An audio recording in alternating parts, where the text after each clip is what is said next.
राजर्षि classes में आप सभी का बहुत बहुत स्वागत है और मैं आशा करती हूँ कि आप सभी अच्छे होंगे।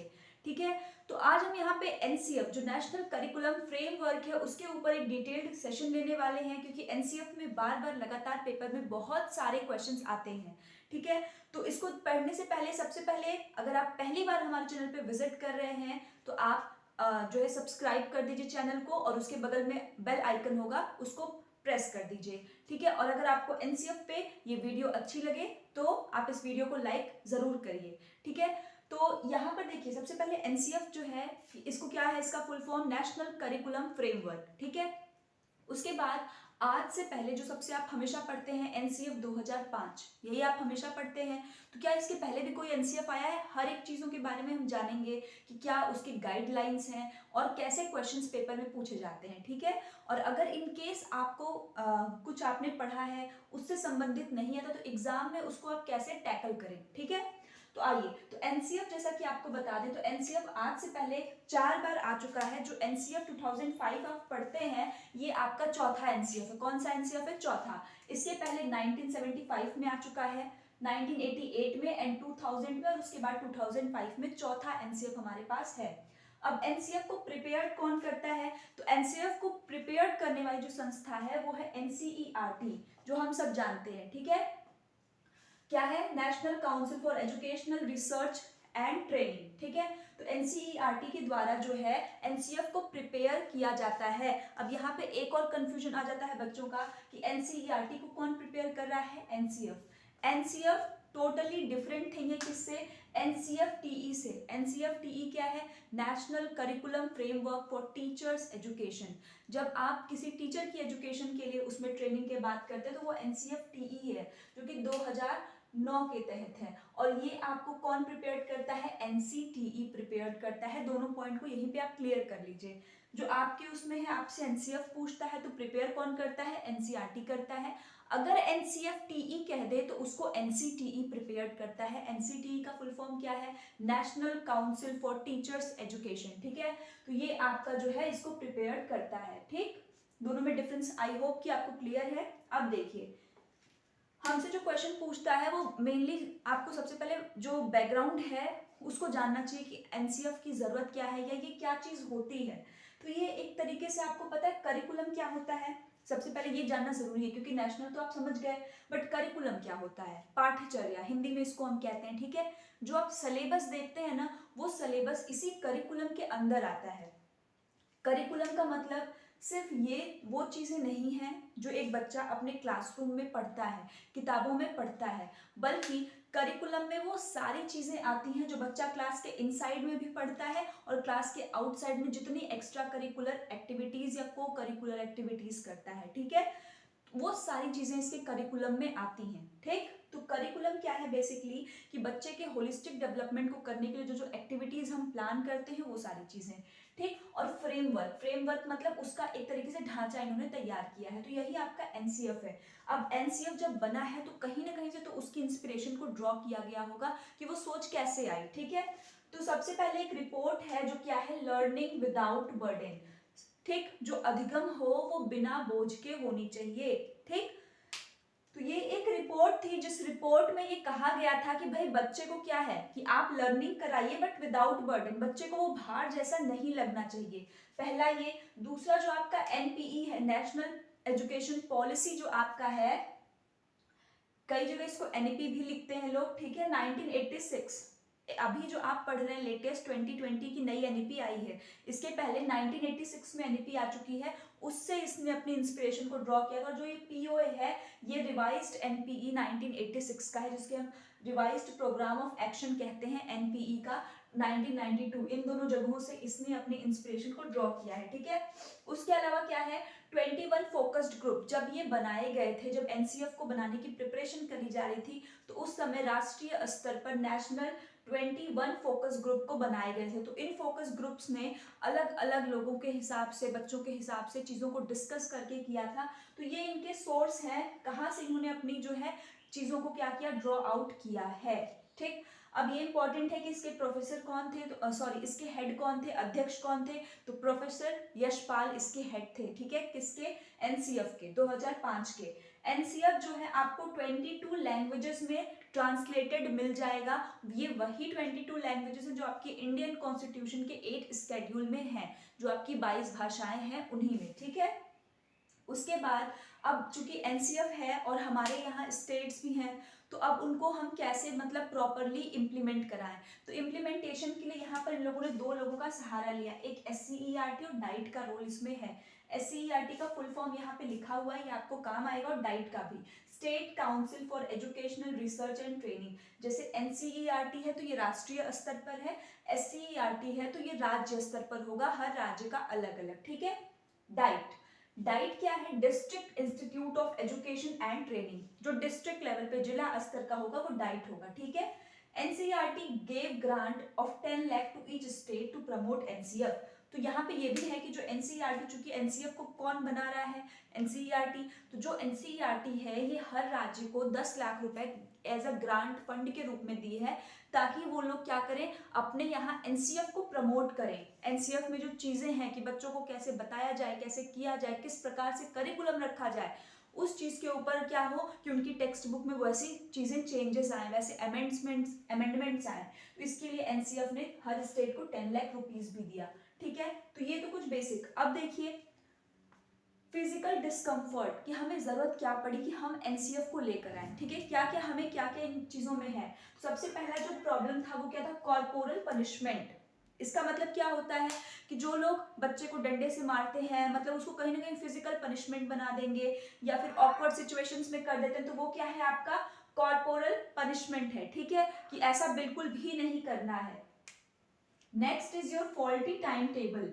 जो टाइम टेबल था बच्चों का पहले वो बहुत ही रिजिड था, छोटे बच्चे हैं उनके लिए ऐसा टाइम टेबल बनाते थे। तो इस कारण से बैडली डिजाइन फर्नीचर, बच्चे की जैसे है कि फर्नीचर क्या है आपकी आप कह सकते हैं शेप के अनुसार होना चाहिए ना। बच्चा छोटा है उसके लिए फर्नीचर इतना, बच्चा खड़े होकर लिखना पड़ रहा है, उसको बैठ के वो प्रॉपरली सिट करके लिख नहीं पा रहा है, ये चीज। फिर लॉन्ग वॉक्स, घर से जो उसकी दूरी है वो क्या है, बहुत ज्यादा है, ये भी एक कारण है। हैवी स्कूल बैग्स, ठीक है, स्कूल बैग जो उनका स्कूल का भाई जो बस्ता है वो क्या है, बहुत ही भारी है, जितने बड़े खुद है उससे भारी बस्ता लेकर बच्चे चल रहे थे। लैक ऑफ बेसिक इंफ्रास्ट्रक्चर, और जो इंफ्रास्ट्रक्चर भी था स्कूल का वो भी क्या था, बहुत ही ज्यादा खराब था, बच्चों के अकॉर्डिंग नहीं था। ठीक है, जैसे छोटे बच्चे हैं तो उनको हमको कैसा इन्वॉल्वमेंट देना चाहिए कि जैसे वो देखें और देख करके उस चीज को अपने आप क्या करें, एक्वायर करें। ठीक, बट वैसा इंफ्रास्ट्रक्चर की कमी थी। ठीक है, हम यहाँ पे जिसके बारे में बात करने वाले हैं एनसीएफ। ठीक है, तो हमने इससे पहले देख लिया कि क्या क्या सोर्सेस थे जो पनिशमेंट, कॉर्पोरल पनिशमेंट हो गया, जैसे बच्चों के लिए जो डिस्कम्फर्ट के कारण थे। तो अब हम यहाँ पे देखेंगे एनसीएफ जो है जब हम उसको ओपन करते हैं, ठीक है, एनसीएफ जब ओपन होता है तो इसकी स्टार्टिंग एक ऐसे से होती है। ठीक है, किससे होती है, एक ऐसे से होती है। ऐसे को लिखने वाले कौन है, रविंद्रनाथ टैगोर, और उस ऐसे का नाम क्या है, सिविलाइजेशन एंड प्रोग्रेस। ठीक है, सिविलाइजेशन मतलब जो आपकी सभ्यता है और किस प्रकार से प्रगति, तो उन दोनों को लिखते हुए जब आप ओपन करेंगे एनसीएफ को, तो एनसीएफ ओपन होगा with the essay of Rabindranath Tagore, civilization and progress.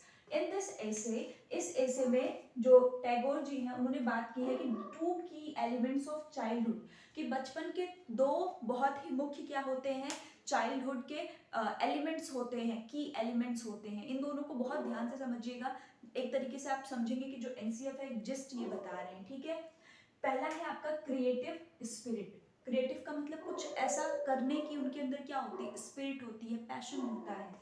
Next is the generous Joy, और वो कुछ भी करते हैं वो उसमें क्या रहते हैं, बहुत प्लेजरेबल, बहुत खुशी के साथ करते हैं, विदाउट एनी टेंशन, उनके पास कुछ भी ऐसा नहीं, टेंशन नहीं उनको होता है। ठीक है, तो ये 2 की एलिमेंट किसके होते हैं, चाइल्डहुड के। क्या है, तो एक है आपका क्रिएटिव स्पिरिट, दूसरा है आपका जनरस जॉय। ये क्या है, तो ये आपके 2 की एलिमेंट्स हैं चाइल्डहुड के। ठीक है, उसके बाद जो मेन फोकस आता है एनसीएफ का, ये देखिए आपके क्वेश्चन यहीं से आते हैं, किस पे है, कंस्ट्रक्टिविज्म पे। अब हमेशा याद रखिए कि रचनावादी, तो जैसे आपने प्याजे को देखा, प्याजे कैसे रचनावादी हैं, क्योंकि प्याजे कहते हैं कि बच्चे क्या होते हैं, लिटिल साइंटिस्ट होते हैं। पढ़ा है आपने, क्या कहते हैं प्याजे, बच्चे होते हैं लिटिल साइंटिस्ट, बच्चे खुद से करके सीखते हैं, उसी प्रकार वाइगोस्की भी कहते हैं। तो ये लोग रचनावादी हैं। रचनावादी जो होते हैं किस चीज के ऊपर इनकी लर्निंग फोकस्ड होती है कि एक्टिविटी लर्निंग, कि आप बच्चे को खुद करने दें, ठीक, खुद के एक्सपीरियंस से सीखने दें, लर्निंग बाय डूइंग करने दें, उसको करके सीखने दें, ठीक। और इनका मानना है कि टीचर का काम सिर्फ और सिर्फ एक सुविधादाता के रूप में है। Teacher role as a facilitator, बस, ठीक है। आपको जाके बच्चे का काम नहीं करना है कि बच्चे को अगर नहीं आ रही है तो आपको जाके उसकी जगह लिखना नहीं है, आपको उसको समझाना है, आपको उसको बताना है कि ऐसे नहीं ऐसे करो, आपको सिर्फ उसको मार्ग दिखाना है, ठीक। तो ये इसकी स्टार्टिंग थी। अब ये पूरा आपका एनसीएफ का एक बहुत ही मेजर क्या है आप कह सकते हैं रोल है, जिसको हम देखते हैं कि 5 मेजर गाइडलाइंस बाय एनसीएफ, सबसे इंपॉर्टेंट है ये, ठीक है। तो पहली जो गाइडलाइन है वो क्या है, shift learning from rote method. तो हमें लर्निंग को क्या करना है, शिफ्ट करना है। तो शिफ्ट करना है लर्निंग को रोट मेथड, रटने से। तो कहाँ ले जाना है हमको रटने से, तो हमें रटने से दूर करके अर्थपूर्ण अधिगम की तरफ लेकर जाना है, ठीक। अब अगर आप कोरिलेट कर पा रहे हैं तो जो नई एनईपी लाई गई है, ठीक, उसमें आप चाहे निपुण भारत देखें, चाहे तो आप परख देखें, हर में एक मीनिंगफुलनेस मिलती है। जैसे एग्जाम्पल के लिए मैं आपको बताऊं, अगर आपने निपुण भारत की प्लेलिस्ट देखी है, नहीं देखी है तो हमारे चैनल के प्लेलिस्ट से जाकर जरूर देखें, तो वहां आपको पता लगेगा जो निपुण भारत है उसमें कहा जा रहा है कि जैसे बाल वाटिका से कक्षा 3 तक के छात्रों पे उसने मेन फोकस किया है। तो जब कक्षा 3 से बच्चा निकले तो वो कम से कम एक कॉम्प्रीहेंशन अगर उसको दिया जाए तो कम से कम वो 1 मिनट में 60 शब्दों को सही सही, कम से कम 60 शब्दों को सही सही वो पढ़ सके। तो ये क्या है, अर्थफुल, वो भी विथ मीनिंग, उसको पता होना चाहिए। ये नहीं कि वो सिर्फ पढ़ रहा है और उसको पता नहीं कि वो क्या पढ़ रहा है, उसका अर्थ के साथ कॉम्प्रीहेंड कर सके, ठीक। तो आपको समझ में आ रहा है आपको कैसे कोरिलेट करना है, चीजें एक दूसरे से जुड़ी हुई हैं उनको समझते हुए चलिए। तो रोट मेथड से शिफ्ट करना है हमको लर्निंग को एक मीनिंगफुल वे की तरफ, जो कि बच्चे के रियल लाइफ से भी कनेक्ट हो। ऐसा ना हो कि बच्चे के स्कूल का जो इन्वायरमेंट है, बच्चे को स्कूल में जो पढ़ाया जा रहा है वो उसको कहाँ का ही पढ़ाया जा रहा है, घर पे आके उसका इन्वायरमेंट बदल ही जा रहा है। तो ऐसा भी नहीं है, ताकि टेक्स्ट बुक की चीजें, उसकी लैंग्वेज ऐसी हो कि बच्चे को फैमिलियर लगे, ठीक है। बच्चा किसी भी बैकग्राउंड से है उसको वो चीज फैमिलियर लगनी चाहिए, ठीक। पहली ये आपका गाइडलाइन है। सेकेंड है connecting knowledge to life outside, ठीक। अब ये ध्यान से देखिए क्या कर रहा है, जो नॉलेज है जो बच्चे को हम क्लासरूम के अंदर दे रहे हैं या एक्टिविटी के माध्यम से, वो बच्चे के जीवन जो बाहर है, सोशल लाइफ है उसकी, जो उसकी सोशल लाइफ है उससे वो क्या करे, कनेक्ट करे, ठीक। क्लासरूम में पढ़ी गई मैथमेटिक्स को जब वो जाकर बाहर दुकानदार से क्या कर रहा है, अप्लाई कर पा रहा है, तभी तो वो कनेक्ट किया, तभी तो उसको इंटरेस्ट आएगा ना। जब उसने स्कूल में कोई चीज करी और उसका यूज जाकर वो सोसाइटी में कर पा रहा है अपने रियल लाइफ में, तो उसको इंटरेस्ट जागेगा, उसको क्यूरियोसिटी होगी कि अरे इसका काम तो मुझे हमेशा हो रहा है, इसके बारे में और जानते हैं, ठीक। तो मतलब क्या है, जो नॉलेज बच्चा ले रहा है उसको वो कहाँ अप्लाई कर पाए, अपने रियल लाइफ में अप्लाई कर पाए, ठीक, तभी वो मीनिंगफुल भी होगी, ठीक। फ्लेक्सिबल एग्जामिनेशन, देखिए एग्जामोफोबिया ऐसा है कि कई बच्चे बहुत नर्वस हो जाते हैं एग्जाम का नाम सुनते ही। तो हमें बच्चों के अंदर से ये डर हटाना है। एग्जाम एक बस वो तरीका है जिससे आपका असेसमेंट होता है, उससे कुछ भी नहीं, चाहे वो कोई भी एग्जाम हो। तो पहली चीज, आप कभी भी कोई भी एग्जाम देने जाए ना, तो सबसे पहले ना एकदम शांत रहें, एकदम फोकस्ड रहें, ठीक। कुछ भी उतना वो नहीं है। तो हमारे अंदर जो बच्चों के अंदर एग्जाम को लेकर डर है उसको हटाना है, और एग्जाम जो स्टैंडर्डाइज्ड बिल्कुल पेन पेपर, कि भाई जो लिख कर आएगा उसको ही नंबर मिलेगा। तो ये तो पॉसिबल नहीं है कि हर बच्चा लिखने में ही अच्छा हो, कुछ की मौखिक अभिव्यक्ति अच्छी हो सकती है, कुछ की प्रस्तुति अच्छी हो सकती है। तो हम क्या करें, बच्चे को ऑप्शन भी दे सकते हैं, और या तो जो हम क्राइटेरिया कर रहे हैं तो बच्चे के होलिस्टिकली करें कि उसके हर एक पक्ष को देख कर करें, ठीक है।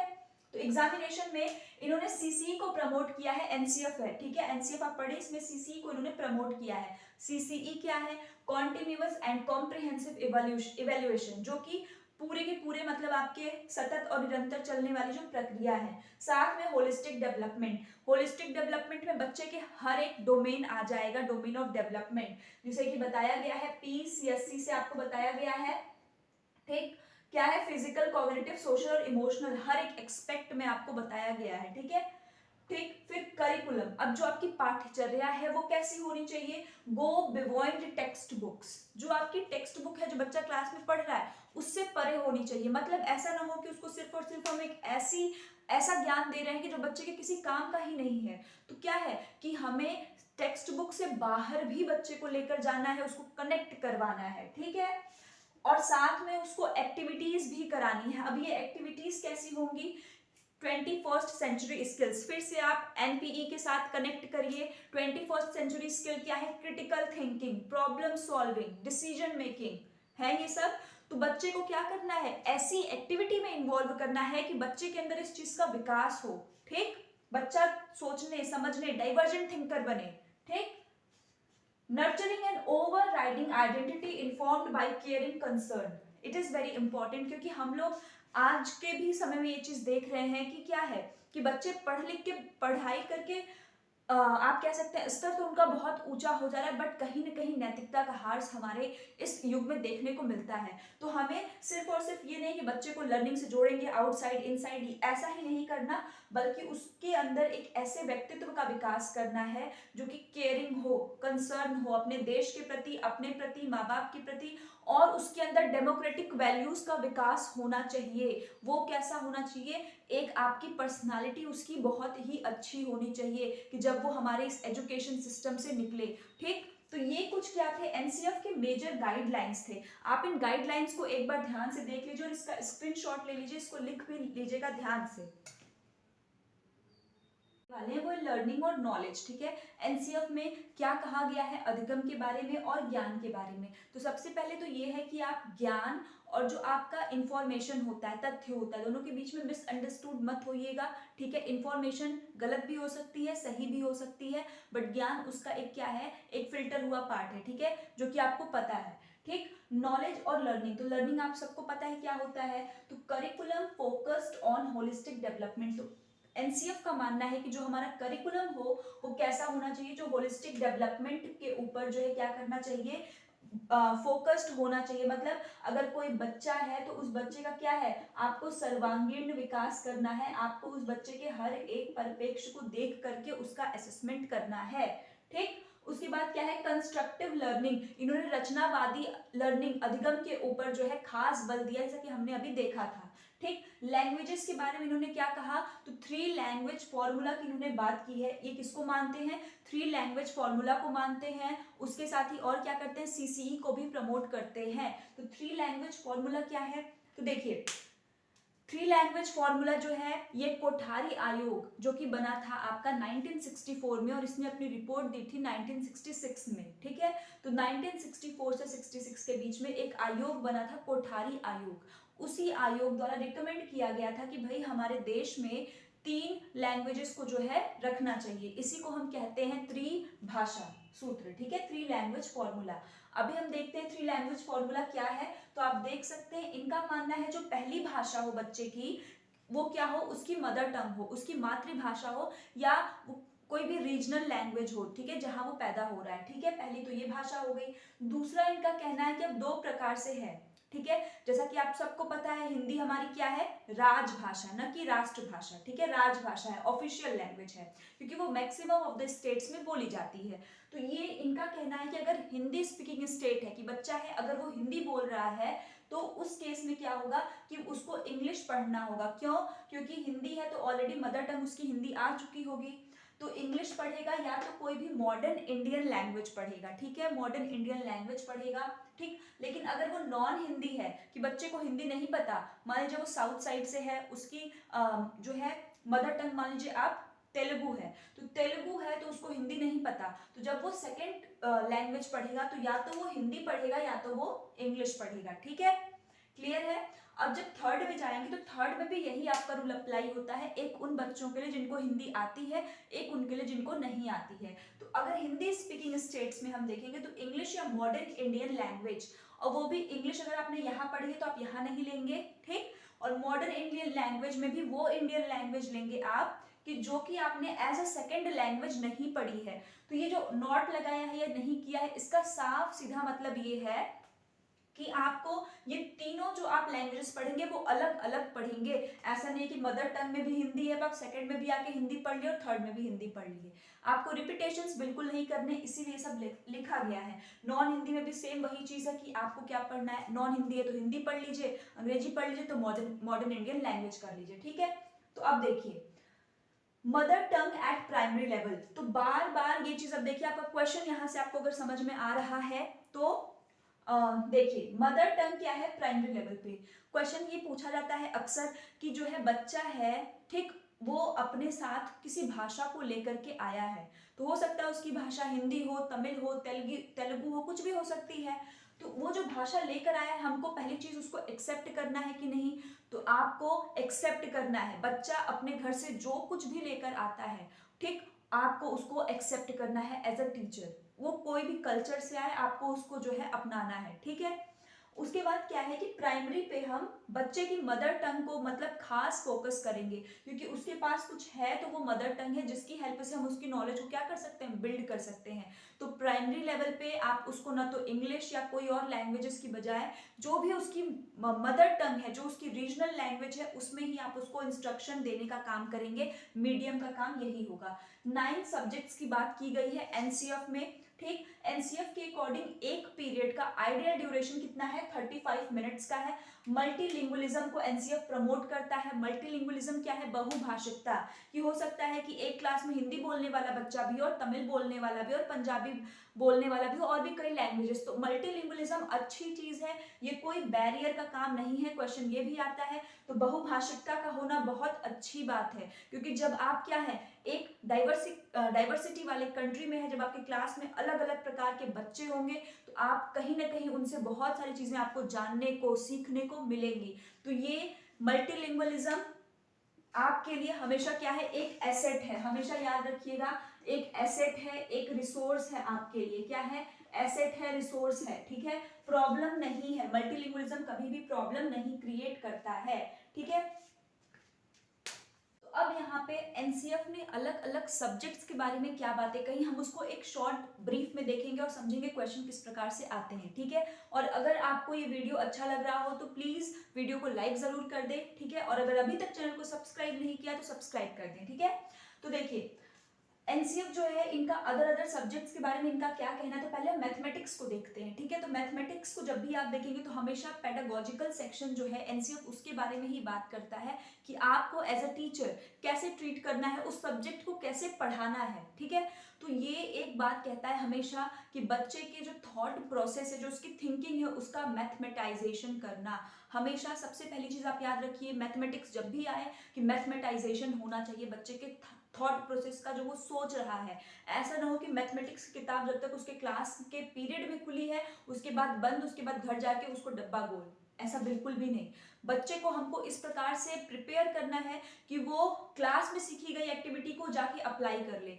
एप्लीकेशन बहुत ही इंपॉर्टेंट है। ब्लूम टेक्सोनॉमी आप लोगों ने पढ़ा है, ये पूरी जितना आप पढ़ेंगे ना वो सारी चीज इसी चीज पे बेस्ड है कि बच्चा कैसे चीजों को क्या कर रहा है, अप्लाई कर रहा है अपने लाइफ में। आपने कोई चीज पढ़ी, हम कितनी सारी किताबें हम पढ़ते हैं, जानते हैं, बट क्या हम सारी चीजों को अप्लाई कर पाते हैं? तो कहीं ना कहीं एजुकेशन सिस्टम का हमारे फेलियर है। तो अब हम उस चीज को क्या कर रहे हैं, सही करने की दिशा में काम कर रहे हैं, जो कि एक बहुत ही अच्छी चीज है, पॉजिटिव चीज है, ठीक है। तो बच्चे को रीजन करने के लिए, थिंकिंग करने के लिए विजुअलाइजेशन, जो चीज उसके सामने नहीं है उसको वो विजुअलाइज कर पा रहा है, वो क्रिटिकल थिंकिंग कर पा रहा है। हमें बच्चे को उस लायक उसके लिए प्रिपेयर करना है, ठीक है। तो ये सब है मैथमेटिक्स के अंदर। उसके अलावा अगर आप पेडागोजी सेक्शन में देखेंगे तो वैन हीले हैं, बहुत सारी थियरीज है जिसपे उन्होंने भी विजुअलाइजेशन की बात की है कि बच्चा देखता है सबसे पहले, फिर बाद में जाके क्लासिफिकेशन करना सीखता है, ठीक है, प्रॉपर्टीज के आधार पे। साइंस के बारे में एनसीएफ का क्या कहना है, तो आप सबको पता है जितने भी हमारे साइंस के लर्नर्स हैं कि साइंस क्या है, एक प्रोसेस होता है, एक वो आपका सब्जेक्ट जो है उसमें किस पे बेस्ड, किस पे फोकस हम करते हैं, प्रोसेस पे, जो मेथड, जो प्रक्रिया है, तो उसमें कॉन्सेप्ट की चीज होती है। बट बच्चों को क्या है, रटवाया जाता है, जो कि गलत बात है। तो अब ये इसके ऊपर फोकस कर रहा है कि साइंस पे, मेथड्स पे फोकस करिए और प्रोसेस पे फोकस करिए कि वो क्यों हो रहा है, रीजन को जानिए, कि बच्चे भी उस हिसाब से क्यूरियस हो। क्योंकि होता है जैसे एक रास्ता अगर आपने बच्चे को दिखा दिया, अगर आप बचपन से ही बच्चे को रटवाएंगे तो बच्चा अपना दिमाग क्या हो जाएगा, बंद कर देगा, उसका माइंड नम हो जाएगा, ठीक है। बट अगर आप उसको रीजन करना, तर्क करना सिखाते हैं कि नहीं ये चीज क्यों हो रही है, तो बच्चे के अंदर क्यूरियोसिटी होती है और वो जैसे जैसे ग्रो अप होता है वो हर चीज के पीछे अपना खुद का लॉजिक लगाता है। प्यारे से कनेक्ट करिए, इसीलिए वो बच्चे को क्या कहते हैं, एक लिटिल साइंटिस्ट। उसको कोई चीज मिली वो सब चीज को खोल खोल के देखता है, ठीक। कोई नई चीज है, छोटा बच्चा वो हमेशा पूछता है, वो इतना क्यूरियस है वर्ल्ड को लेके, ठीक है। तो हम क्या करते हैं एज अ टीचर, हमें उसकी क्यूरियोसिटी को प्रॉपर दिशा देना है, चैनलाइज करना है। ये कुछ पेडागोजिकल पॉइंट्स हैं जिनको आप अपने दिमाग में रख के जब आप पेपर सॉल्व करें, अगर आपने बहुत नहीं भी पढ़ा है तब भी आप उसको सॉल्व कर सकते हैं कि बच्चे के वेलफेयर में जो पॉइंट्स जाते हैं, ऐसी चीजें जो बच्चे को क्या करती हैं, अच्छा दिखाती हैं, जो बच्चे को एक्सप्लोर करने का मौका देती है, उसको दुनिया से कनेक्ट करने का मौका देती हैं, उसको अपने ज्ञान का सृजन स्वयं के द्वारा करने का मौका देती हैं। ये पॉइंट्स आपके लिए हमेशा हमेशा पॉजिटिव रहेंगे और आपको मार्क्स दिलाएंगे, ठीक है। तो मैंने ईवीएस की और सीडीपी की प्लेलिस्ट बनाई हुई है, अगर आपने अभी तक नहीं देखी तो आप जरूर जाके देखिए, ठीक है। That will help you a lot, ठीक। तो ये क्या करें, क्या नर्चर करें, थिंकिंग को, क्यूरियोसिटी को और क्रिएटिविटी को, बच्चा खुद से कुछ नया सृजन कर सके, ठीक। अब बात करते हैं सोशल साइंस की, कि सोशल साइंस आपको पता है कि इसमें काफी सारे सब्जेक्ट्स हैं, तो इसमें एक मल्टी डिसिप्लिनरी पर्सपेक्टिव हम अपनाते हैं, कि ऐसा नहीं है कि आप इतिहास में जो चीज पढ़ेंगे वो आप दूसरे सब्जेक्ट्स में नहीं पढ़ते हैं। इंटरडिसिप्लिनरी अप्रोच हमेशा याद रखिएगा। इंटरडिसिप्लिनरी पर्सपेक्टिव क्या है कि एक सब्जेक्ट का दूसरे सब्जेक्ट के साथ जो है रिलेशन होता ही होता है, क्योंकि अगर आप साइंस पढ़ रहे हैं, सोशल साइंस पढ़े, तो आपकी लैंग्वेज का फॉर्म इंग्लिश है, बिना उसके तो नहीं पढ़ सकते आप। तो इसी प्रकार से जो सोशल साइंस है वो इंटीग्रेटेड अप्रोच में पढ़ा जाता है। इतिहास अगर आप पढ़ रहे हैं तो बच्चे को सिर्फ और सिर्फ आप इतिहास में नहीं है, नहीं कि बच्चा बोरियत हो जाए, आपको उसको टुडे कनेक्टिविटी, आज के समय में क्या, कैसे उसका हम यूज कर सकते हैं, कैसे उस चीज को देख सकते हैं, वैसा बच्चे के लिए आप कह सकते हैं प्लान तैयार करना है, ठीक। Thinking process, decision making, critical reflection, आपको अपने प्रैक्टिस में, मतलब कि एज अ टीचर आपको इस प्रकार से प्रैक्टिस करने की, जो पेडागोजिकल पॉइंट्स आप देखते हैं कि नहीं ये चीज अच्छी है, बच्चे की क्रिटिकल थिंकिंग, जैसे आप यहाँ पे पढ़ रहे हैं, ये सारी चीजें कितनी अच्छी लग रही हैं, तो आपको ये बिहेवियर में कब आएगी, जब ये आप इसको प्रैक्टिस करेंगे, जब आपकी ये हैबिट्स में होंगी, तो आपको इन चीजों को करना है, तभी ये बच्चे के अंदर आपको क्रिटिकल रिफ्लेक्शन दिखेगा, कि आप पूछेंगे कि अच्छा अपने से तुम बताओ निष्कर्ष क्या हो सकता है, तो बच्चा उस चीज को बताएगा, वो बताएगा तभी जब उसके अंदर इन चीजों का डेवलपमेंट होगा। तो एज अ टीचर आपको ये करना है, ठीक है। अब हम बात करें स्कूल और क्लासरूम एनवायरनमेंट के बारे में, एनसीएफ का क्या कहना है। तो देखिए पहली चीज तो एनसीएफ हमेशा ये चीज कहता है कि भाई बच्चा है तो वो फ्री रहेगा और हमेशा एक डेमोक्रेटिक इन्वायरमेंट होगा, ठीक है, ऑथोरिटेटिव इन्वायरमेंट नहीं होगा, डेमोक्रेटिक होगा। तो स्केड्यूल जो डेली टाइम टेबल हो वो सब फ्लेक्सिबल हो, लचीला हो, ऐसा ना हो कि बच्चे को सीट पे बैठे बैठे ही हो, कभी उसको आप बाहर आउटडोर के लिए ले जाइए, कभी आप उसको कोई इंटरेस्टिंग एक्टिविटी कराइए, ताकि बच्चा भी क्या करे, प्लेजर के साथ, अपने एंजॉयमेंट के साथ लर्निंग कर सके, ठीक। नर्चरिंग अ कंफर्टेबल इन्वायरमेंट, बच्चे के लिए जो इन्वायरमेंट हो वो असहज ना हो, वो उस इन्वायरमेंट में जैसा फैमिलियर इन्वायरमेंट उसको घर पे मिलता है वैसा ही आपको स्कूल में क्या करना है, क्रिएट करना है। परफॉर्मेंस इज नॉट एवरीथिंग, आपको ग्रेड के ऊपर, परफॉर्मेंस के ऊपर बहुत ज्यादा खास वो नहीं देना है कि नहीं परफॉर्मेंस अगर तुम्हारा कम नंबर आया तो तुम तो गधे हो, ऐसा कुछ भी नहीं, ठीक है। परफॉर्मेंस पे आपको उतना बेसिस नहीं करना है, बच्चे ने कितना सीखा वो जरूरी है, ठीक। उसके अलावा आप डिस्कशन करेंगे पेरेंट्स के साथ भी, और जैसे पेरेंट्स के लिए आप देखेंगे सीसीई के अंदर जो है इन्होंने स्कूल मैनेजमेंट कमेटी, जिसे हम एसएमसी कहते हैं, उसको बनाया है कि पेरेंट्स की भी भागीदारी जो है बच्चे के असेसमेंट में की जाए, राइट। तो वो भी एक अच्छी पॉइंट है, आपको वो भी याद रखना है। उसके अलावा डिस्कशंस में अदर लर्निंग साइड्स भी बच्चे को बताई जाए। अब यहाँ एक सबसे important question, text book is the only source, तो हमेशा आंसर होगा नहीं, टेक्स्ट बुक सिर्फ एक सोर्स कैसे हो सकता है, सिर्फ एक सोर्स, आप खुद से सोच के बताइए, क्या आप सिर्फ एक टेक्स्ट बुक से ही पढ़ते हैं, नहीं, आप बाहर से भी पढ़ते हैं, दूसरी किताबों से भी पढ़ते हैं। तो ऐसे ही बच्चों के लिए भी ज्ञान का जो उनका सोर्स है वो ओनली टेक्स्ट बुक कभी नहीं होता है, वो सोसाइटी से भी सीखते हैं, टीचर से भी सीखते हैं, पेरेंट्स से भी सीखते हैं, भाई बहन से भी सीखते हैं, ठीक।